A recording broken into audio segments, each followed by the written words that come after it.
Hello, and welcome back to the Fae banner review, where we talk about 4 banner units and a freebie hero that comes attached to it. So basically every single new banner. Today, we have a brand new Genealogy of the Holy War banner featuring absolute peak, absolute cinema. It's Genealogy, so it's automatically peak. This is also the first banner review of the new year, and with a new year comes a new me. Perfect. And as per tradition, I will be using this coveted line graph that may or may not be a line graph at the end of the day to rank the brand new Genealogy banner. Today's ranking will be based on some arbitrary ranking that I'll figure out later, but I can't think of one at the moment, so look forward to that. And if you want to figure out what that ranking is, then make sure to subscribe to the channel and so you could start the brand new year right.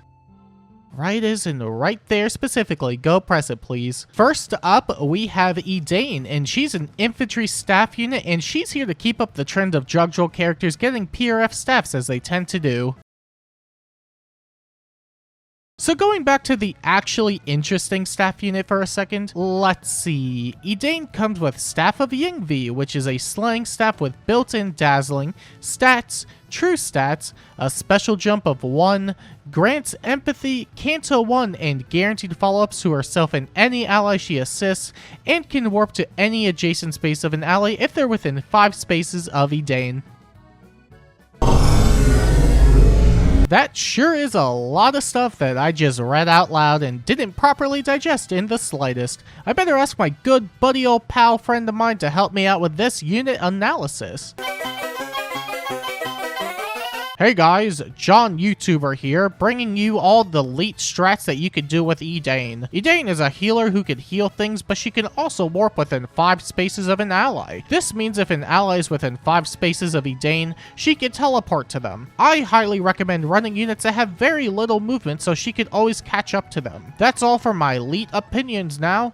Let's get back to the video.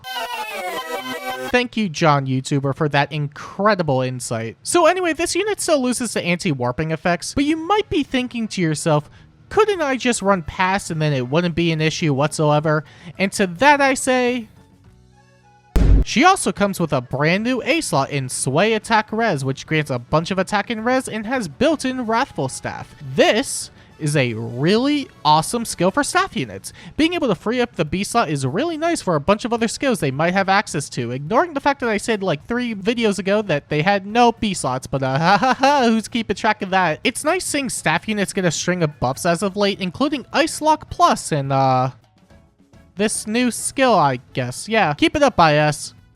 Or don't, because I don't run staff units anyway. And other than that, that's really about it for Edan. She can warp and heal and maybe deal damage, but let's be honest with ourselves, Shield Fighter exists. She's not entering combat because she sucks! Just put the HP in the bag, Edan.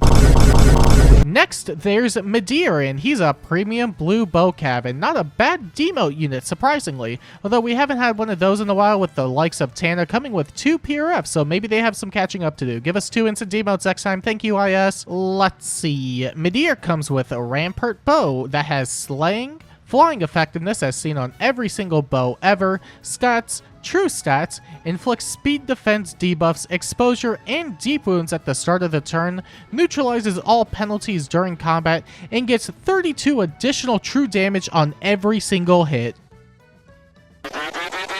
I'm not gonna lie, I'm not reusing the joke from the last video. I kinda like what they got going on with him. So his weapon already comes with 32 true damage per hit. That paired with exposure that he inflicts means he gets another 10. That can then be paired up with detect, so everybody nullifies speed and defense bonuses or strike for even more true damage, and then he could use Sly Swift Sparrow for an additional 5 true damage, on top of Far Trace Echo for another 3 true damage. And when all combined together, you get an insanely high amount of true damage, probably some of the highest the game has ever seen up until this point.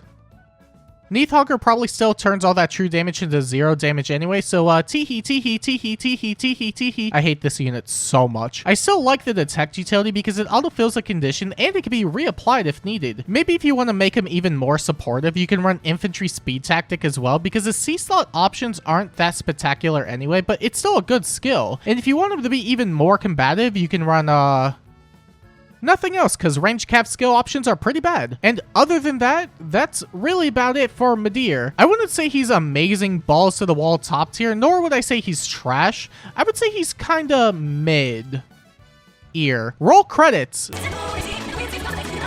And then there's Do, and he's a red dagger infantry that does things, I think. Not a lot of things granted, but maybe some things, maybe perhaps, who can say? I can say. After reading his kit, let's see. Do comes with Helping Dagger Plus, which grants upwards of 20 attack and speed and breath during combat.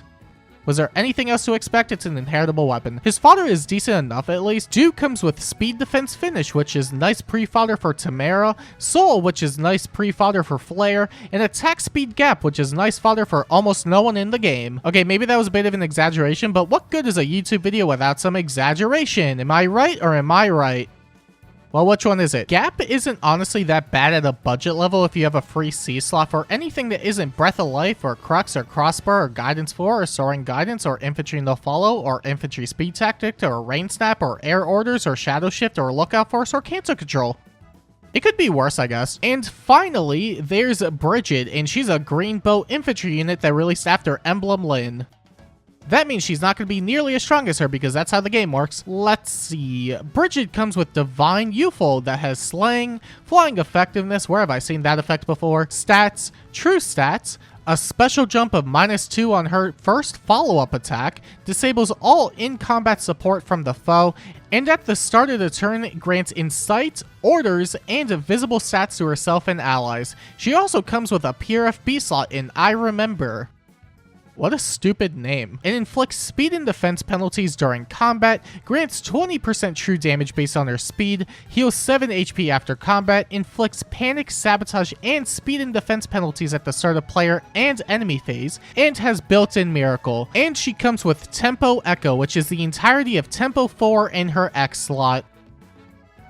You know, despite everything she has in her kit, I'm honestly not sure if she's all that crazy. Like, sure, she could survive Brave Alphons, but everything survives Brave Alphons anyway. And yeah, she has I Remember, but I forgot what it already did, so it probably isn't that good anyway. And sure, she has Omnifeud, but Neathhugger exists, and she could just stack up a bunch of bonuses, because Dosage exists. Neathhugger probably also takes 0 damage anyway, so teehee, teehee, teehee, teehee. Why are there 2 over? Oh my god, I do not like this unit. I don't know, maybe there's just something I'm missing with her. Or maybe there's something missing with me. A piece of me that I no longer have inside me. Something that once kept me whole but now serves to remind me of how fractured I've become. Perhaps I'm the one that needs reevaluating. Maybe I need to take some time off to think about who I am and what I've done with my life up until this point. Maybe get a better sense of understanding of the person I am and who I've become all this time ago, and even engage in some self-discovery. Wait, engage? I'm perfect as is.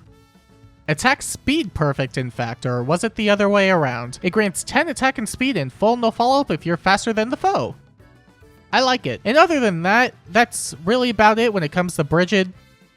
I didn't even talk about the unit whatsoever, but I think we all learned something today, folks. That being, Fire Emblem Engage is pretty cool. Like the heroes from the pages, like the stories of the ages. There's also Kahulin, and he's a GHB. He's a generic infantry sword, which differs greatly from most other generic infantry sword units in Fire Emblem Heroes, not because he does anything different from Lapis or Inigo or Kagetsu or OJ or Kamui or Gi or Skahawk, well maybe Skahawk, but because he costs more resources to invest into because of the Heroic Grail's barrier. For what it's worth, he's a modern sword infantry, which means he scores just as well as Fallen Lloyd, who released last book, and same with OJ, who is also in the normal pool. That said, it could be worse than a generic infantry sword that costs thousands of grails to +10 and will still be worse than the majority of the releases thereafter. Actually, could it even be worse? And now that we've gone over the brand new genealogy of the Holy War units, I think it's time we rank the banner on the line graph that may or may not be a line graph at the end of the day. And would you look at that? The brand new genealogy banner has earned a 1 out of 10.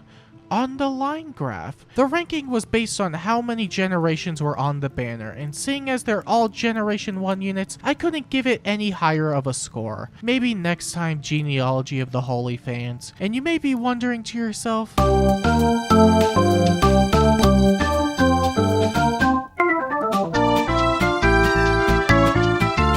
and boy howdy do I have an answer for you. Probably not. All of the units not named do have a fair bit of interesting skills and effects for what it's worth, but with some teeny tiny minuscule issues that I'm going to blow out of proportion because it's a YouTube video. Bridget is a solid player phase nuke, but she might struggle against a fair bit of shield fighter armors due to not having potent or brave attacks. Edan has decent support and can warp around, but I don't really know how much that matters at the end of the day, and if you're looking for a warp bot, New Year Tana exists and she's a demote. And Madar is a solid debuff bot and isn't named do, but do you really need him anyway? Not to mention Emblem Lin just has way better value as a unit. The New Year's banner is still going on, and we have a new seasonal coming up in roughly a week, so it might be worth waiting on summoning here. The fodder is nice enough at least, but that's probably the most the genealogy banner has going for it, TBH. To be quite H. Hang up that computer call.